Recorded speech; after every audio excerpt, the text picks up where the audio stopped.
Buenas tardes. Ajá, yo te digo a ti. Muy bien, hemos estado en temas de recursos humanos, hemos estado en otros asuntos, pero ahora vamos a un tema de salud. Y yo me daba cuenta que en los últimos años se habla muy poco de este asunto y es un tema de salud que nos debería seguir preocupando. Yo recuerdo que en toda la época de los 80, cuando esto se convirtió en una epidemia mundial, y estoy hablando del VIH, se generó primero terror frente a algo desconocido. Segundo, se comenzó a apuntar a determinadas minorías. Tercero, nadie sabía exactamente cómo y por qué y cómo afrontarlo, y veíamos gente morir por miles. Hasta que en los 90s, digamos, en el Perú se comienza a conocer de qué se trata. Pero a partir de ese momento, cada vez hemos hablado menos de este asunto y queríamos un poco conocer cuál es la situación en el país de los peruanos en relación al VIH. Hemos invitado al doctor Alberto La Rosa, de la Asociación Civil Impacta, Salud y Educación, para que nos hable de este asunto, porque la verdad que por lo menos la información que aquí tengo es que unos 25.000 peruanos no saben que son portadores de VIH. Al no saber, esto se puede multiplicar por la cantidad de parejas que hayan tenido, que tengan y que puedan tener. Este es un asunto de pasado, presente y futuro. Y por otro lado, hay 51.000 personas notificadas por el Ministerio de Salud que son portadores de VIH. ¿Los portadores desarrollan la enfermedad? No necesariamente. Hoy hay recursos para retardar completamente o controlar el hecho del desarrollo de la misma enfermedad. Pero está el doctor acá para conversar sobre el tema. Gracias por estar. Así es, Mónica, gracias por la invitación. En realidad es totalmente cierto lo que dices. Desde el año 95 aproximadamente es que ya se dispone de una terapia, ¿no? Entonces eso es un antes y un después. Claro. Antes de la terapia la gente se moría en meses. O sea, cuando hablamos de la terapia son los retrovirales. Son los retrovirales. A partir del 95, ¿en el Perú o en el mundo? En el mundo, en el año 95. Ya. Sí. Y eso, me imagino, ha controlado el desarrollo de la enfermedad. Así es. Una persona ahora en terapia no debería morirse en pocos meses, sino prácticamente hacer una vida normal, siempre y cuando cumple el tratamiento. Y ese tratamiento sigue siendo sumamente costoso. Sí, pero miren que en el Perú el tratamiento es gratuito. Lo brinda el Ministerio de Salud, lo brinda Salud, Fuerzas Armadas y Policiales, gratuitamente. ¿Y por qué hablamos de 25.000 peruanos que ni siquiera saben que son portadores? O sea, ¿cómo podemos llegar a ese número? Si ellos no lo saben, ¿cómo lo sabemos nosotros? Claro, es que se hacen estudios, por ejemplo, en donantes de sangre, que aparentemente están sanos, y se descubre que hay un 0.4% que tienen la infección. ¿Y eso y no tienen la obligación de notificarlos inmediatamente sobre ese tema?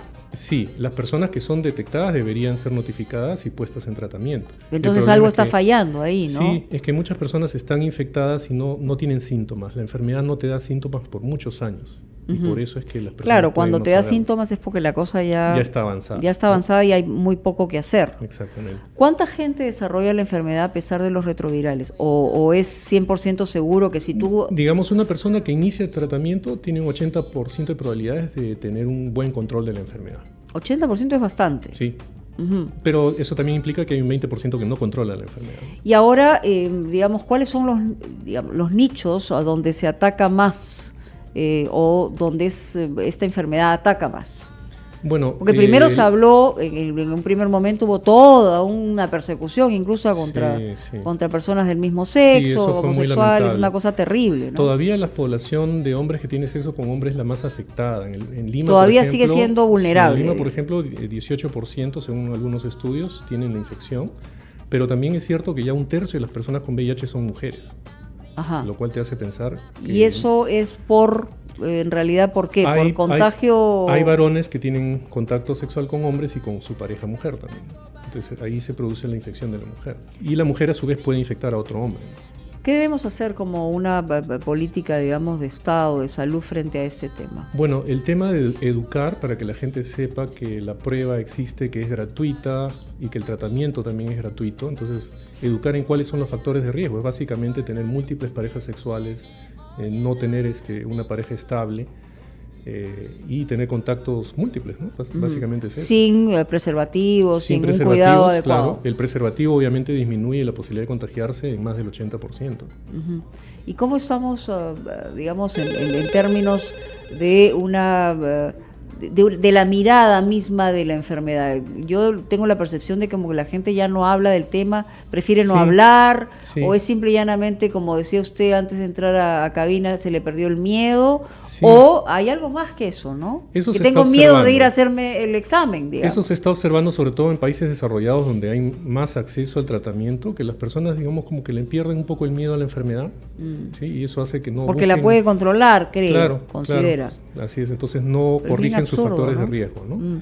Lo que estamos viendo en nuestro país está en que mucha población joven se está infectando, y eso es probablemente por falta de educación, porque no tienen la información para saber cuáles son los factores de riesgo y cómo protegerse. ¿De cuántos años? ¿Población joven de qué estamos hablando? Desde los 16, 17 años hasta los 25, ¿no? Ahí estamos viendo cada vez más jóvenes. Y estamos viendo que la gente está empezando a tener vida sexual desde mucho más temprano. Sí. Este es el resultado de eso. Ese es el resultado de eso, exactamente. Vamos con llamadas. Aló, buenas tardes. Hola, ¿qué tal, Mónica? ¿Qué tal? Bienvenida a Capital. Adelante, por favor. Gracias. Te quería comentar el caso de un familiar político, un joven de por lo menos 25 años que de un día al otro le encontraron que estaba mal, enfermo, y obviamente que hay personas que incluso pensaron que era hasta brujería y un montón de cosas. Después de hacerle tantos exámenes, el muchacho tenía SIDA. O sea, ya estaba haciendo SIDA, ¿no?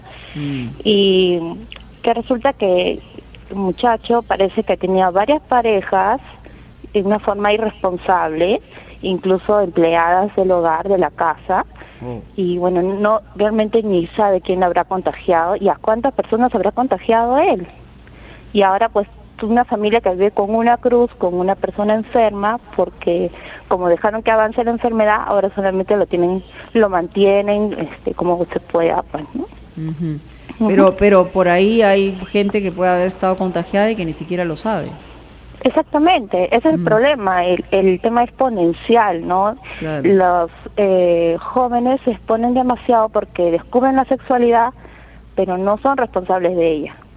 Claro que sí, además yo creo que es una cosa súper gráfica. Uno se acuesta con una persona y se acuesta con toda su historia. Exactamente. O sea, en realidad no es un asunto tan difícil de entender, pero la gente dice, no, a mí no me va a tocar. Es como que la lotería, digamos, es ¿no? Una lotería. Es una lotería. Pero una vez que te ocurre ya no hay vuelta para atrás. Pero en porcentaje, por ejemplo, una persona que esté infectada de VIH, ¿qué porcentaje hay de teniendo relaciones con X también lo transmita? O sea, en realidad la transmisión no es muy efectiva. Se estima que es más o menos 0.3% la probabilidad de contagiarse con un contacto sexual. Con uno. Pero como es, bien lo has puesto tú, como una lotería. Claro. Puede ser que me toque ese 0.3% ¿Y qué hay de los niños que tienen VIH? Porque también hay una población infantil con VIH. Los niños, felizmente no hay muchos niños infectados en Perú, comparativamente con los adultos, pero eso es gracias a que uno puede intervenir en la mamá que está gestando, darle tratamiento para que el niño no se infecte. A pesar de la mamá ser una portadora. Es así como se contagian la mayoría de niños, es a través de la madre. A través de la madre. Sí. Aló, buenas tardes. Buenas tardes. ¿Qué tal? Bienvenido a Capital.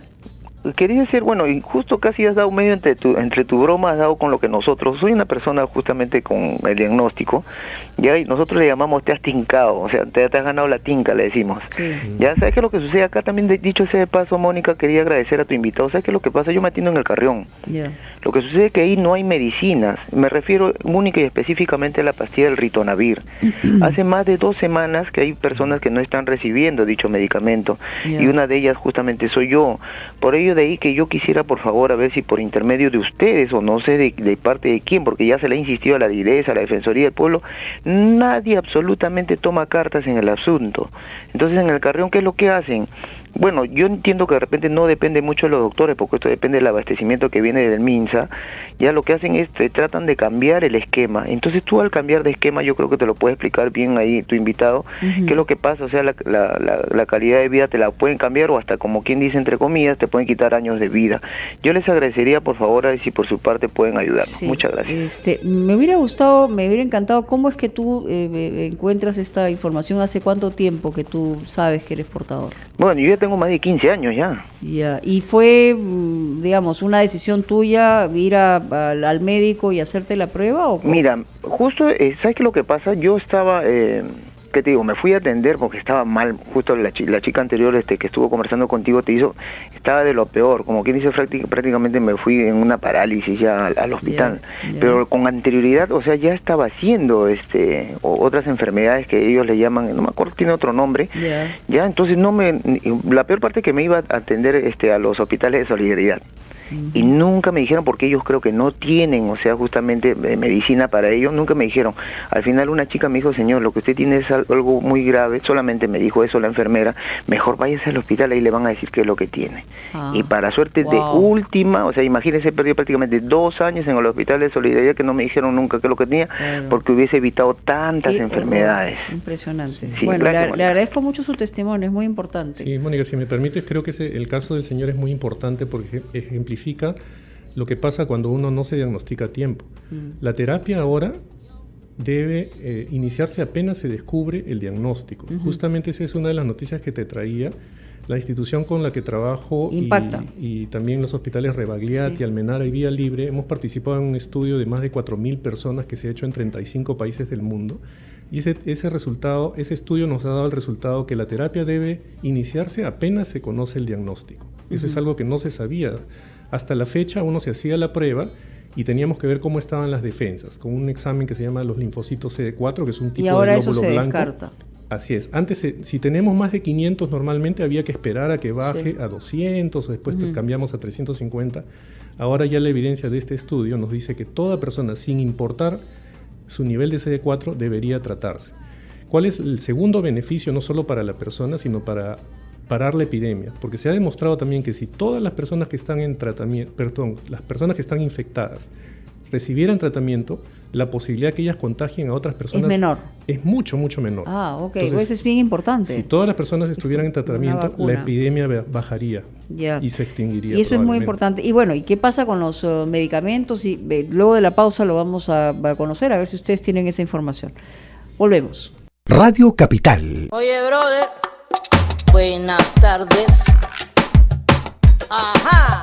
Muy bien, estamos con el doctor Alberto La Rosa de la Asociación Civil Impacta y ellos están especializados, digamos, en el tema del VIH. Y solamente como dato le preguntaba a nivel mundial cuántas personas están infectadas, y me dice que cerca de 32 millones, que se ha mantenido estable, pero igual 32 millones me parece una cantidad impresionante. Es muy grande. Es muy grande. Hola, buenas tardes. Hola. ¿Aló? Sí, hola, bienvenida a Capital, adelante. Hola, ¿qué tal? Sí. Soy Ana María. Ana María. Mira, Mónica, adelante, que tú comentabas esto de Ana María, cuando- ¿me permites? No quiero cortarte, pero a ver si nosotros te podemos llamar. Perdón. Si te podemos llamar para poder entablar mejor la comunicación, porque se escucha ¿Aló? pésimo. ¿Ahora? ¿Aló? ¿Ahora? Ahora mejor. Ya, ahora sí te escucho. Ya, lo que te decía era que esto que tú comentabas antes de que cuando uno se acuesta con alguien, en realidad se acuesta con todo su pasado. Sí. Yo trabajo con chicas muy jóvenes, bueno, somos un grupo que somos mayores y jóvenes, digamos, ¿no? Y a veces cuando nosotros tratamos de aconsejarlas al ver que de alguna manera las chicas de ahora son un poco más liberales, y les decimos, pues, ¿no? Pero tú le has preguntado, tú le has pedido que se haga una prueba, porque en realidad a veces se acuestan con chicos que los que no conocen ni han tenido una relación prolongada. Exacto. Y siempre nos contestan lo mismo, ¿cómo le voy a preguntar? O sea, ¿cómo le voy a decir? O sea, y mientras ellas se cuiden de no salir embarazadas, lo otro no les preocupa aparentemente. Sí, pues. Bueno, en realidad si utilizara el preservativo, de alguna manera se estarían bloqueando alguna posibilidad, pero si ellas se están cuidando con un método de otra naturaleza y el muchacho no usa un preservativo, entonces estamos en la misma jarana, ¿no? Y esa es una respuesta seguro, pues, ¿cómo les voy a preguntar? Y deberían preguntarse a sí misma, ¿y yo qué voy a hacer si es que yo me convierto en portadora de VIH, ¿no? ¿Qué posibilidades tengo de tener una calidad de vida adecuada y estoy truncando mi futuro? No sé si quiera usted comentar también lo del tema de los medicamentos, ¿no? Que hay un problema de escasez aparentemente en algunos hospitales. Sí, bueno, ese problema está ocurriendo Entiendo yo que por un problema que no se está produciendo suficiente ritonavir, y Sí. es un problema que lo vivimos incluso en el centro donde yo trabajo, ¿no? Que somos asociados al Ministerio de Salud también para dar Pero este es un tratamiento. problema que viene de fuera, es un problema de acá. Mira, yo he hablado con la gente del ministerio y me han dicho que es un problema en varios países. En ¿no? varios países, Y lo he ok. constatado con colegas de otros países, en Colombia, por ejemplo. Pero en Chile. entonces, no, aparentemente no hay una solución inmediata. ¿Y qué cosas están haciendo? Sé que ¿Cambiando se esquemas? están haciendo cambios de esquemas que lamentablemente tienen el potencial de perjudicar a algunos pacientes, como bien lo decía el oyente que nos llamó, ¿no? Ah, Entonces realmente es un tema que necesita acción pronta, ¿no? o sea, hay un problema. Hay un problema, Que a definitivamente. ustedes también los está Nosotros lo afectando. vivimos, sí. Ok. Tengo pacientes Y que en el tienen caso eso. de las chicas que contestan esto, me imagino que ustedes cuando se encuentran con muchachos o muchachas, conversan sobre qué ha pasado, ¿no? En esta Sí, situación. Sí, yo creo que eso es algo que nos compromete a todos, ¿no? Yo creo que todo ciudadano adulto bien informado debería participar en educar a los jóvenes, ¿no? Hacerles entender que las relaciones sexuales casuales pues tienen un riesgo no solamente del VIH, del herpes, de la sífilis, Un montón. hepatitis B, hepatitis Y C. normalmente las mujeres son depositarias de este problema, en realidad, por la misma naturaleza. O sea, estamos mucho más expuestas a que nos transmitan una enfermedad de esa naturaleza. Entonces hay que tenerla en cuenta también. No sé, las chicas a veces están escapando de algo, no quieren pensar, no quieren reflexionar sobre lo que están haciendo, ¿no? Y solamente vivir 10 segundos, 10 minutos, 15 minutos y se acabó el jabón. Aló, buenas tardes. Hola. ¿Aló? Sí, hola, lo escuchamos, señor. No me escucha a mí, creo. Ahí hay un problema. 212-5353-0800-2482. Estamos tratando el tema de, primero, cuánto sabemos del VIH y cuánto sabemos de lo que está pasando y sigue pasando en nuestro país sobre el VIH. Esa es la pregunta que les haría a ustedes. Y es una pregunta que nos debemos hacer porque a veces cuando uno deja de hablar de algo, como que piensa que ya pasó, que ya no existe, que ya lo hemos controlado absolutamente del todo, que ya no existe este problema, salvo que lo tengamos al costado, ¿no? Hola, buenas tardes. Hola, Mónica, ¿cómo estás? ¿Qué tal? Bienvenido a Capital, adelante. Hola, Mónica, ¿cómo estás? Bueno, mi llamada es para comunicarte. Bueno, yo soy portador del VIH. Bueno, yo tengo 23 años y bueno, me enteré hace un año que era portador, Ya. pero no necesariamente por irme a un médico a consultar o a sacarme una prueba de ELISA, sino porque caí mal. O sea, la enfermedad me estuvo atacando a una parte del cerebro. O sea, me estaba afectando un hongo al cerebro. Y de acuerdo a eso me declaró el VIH. Y bueno, yo lo que quiero decir es a las personas que tienen esa enfermedad que no se sientan mal, o sea, si tienen algún síntoma, si creen que han tenido algún riesgo de tener una relación sexual con alguna persona que no se han cuidado, que no tengan miedo en hacérselo. La verdad es que si hubiese sabido que la enfermedad no iba a ser tan complicada como yo ahora la vivo, pues la verdad yo me hubiese hecho la prueba mucho antes. Uh-huh. Pues eso es muy importante, o sea, no es complicada si uno la maneja, pero es una cosa de la que tienes que cargar toda la vida, ¿no? Y eso claro, no, pero mire, yo ahora, por ejemplo, yo veo la enfermedad como si yo tuviese, qué sé yo, una diabetes o algo crónico, o sea, no lo veo así como una enfermedad mortal o una enfermedad... No, de acuerdo, no es una enfermedad por la cual uno deba para nada tener una posición de distancia o de discriminación, todo lo contrario. Pero lo que hay que hacer es, primero, en primer lugar, tener en cuenta que es necesaria una vida saludable sexual. Y segundo, si uno enfrenta este problema, enfrentarlo inmediatamente con los tests que deberían hacerse y de inmediato entrar en un control de daños, como se dice, un control de la enfermedad, ¿no? Usted me decía, doctor, que viene asintomático, pero los dos testimonios que he recibido tienen que ver con síntomas. Claro. A ver, cuando una persona se infecta, aproximadamente 1/3 de las personas tienen una especie de enfermedad como gripe, digamos. Tienen fiebre, malestar, y eso pasa en 2-4 semanas. Ah, ok. Entonces uno piensa que le dio una gripe. Que es una gripe, ¿sí? ya. Después de ahí viene un tiempo en el que no se tiene síntomas por años. puede ser 7, 10 años. O sea, para que aparezca, digamos, un síntoma tiene que haber pasado Sí, porque lo que está pasando en ese varios tiempo, años. Varios años. El virus está dañando las defensas. Estos linfocitos CD4 que decíamos van cayendo de 500, van bajando Ya. año a año, y cuando llegan a 200 o menos ya la persona queda susceptible a que le den cualquier cosa. infección. No es que muera por una situación, No muere directamente por la el enfermedad, virus, por el virus, sino por estas complicaciones. por las complicaciones que eso implica. Sí, pero los estudios también han demostrado que el virus produce un estado de inflamación crónica, y esa inflamación crónica a lo largo del tiempo te va obstruyendo las arterias, te va produciendo una arteriosclerosis acelerada. Ah, ok. Por Entonces, eso es que hablan del tema cardiovascular y cerebral incluso. Cerebral, exacto. Aló, buenas tardes. Mónica, buenas tardes. ¿Qué tal? Bienvenido. A ellos se le llama, bueno, en algunos casos enfermedades oportunistas, ¿no? Justo quería hacer yo, como quien dice, dos cositas así de relevantes, ¿no? Con respecto a que no se está difundiendo mucho el tema con respecto a la infección, toda vez que esta es una infección y está catalogada, como bien mencioné también, o sea, como una enfermedad crónica terminal. Lo que pasa es que hay dos casitos. Yo he tenido dos casos, soy un consejero de par de un hospital, y ahí, bueno, en el caso de un hombre ya me he cansado de decirle a este señor que es taxista que por favor ya se deje, porque va por su quinta pareja y va embarazando a la vez. Entonces, quienes sí salen lógicamente con la infección son las madres, pero no se da con los hijos, toda vez de que hay un protocolo para los bebés por nacer.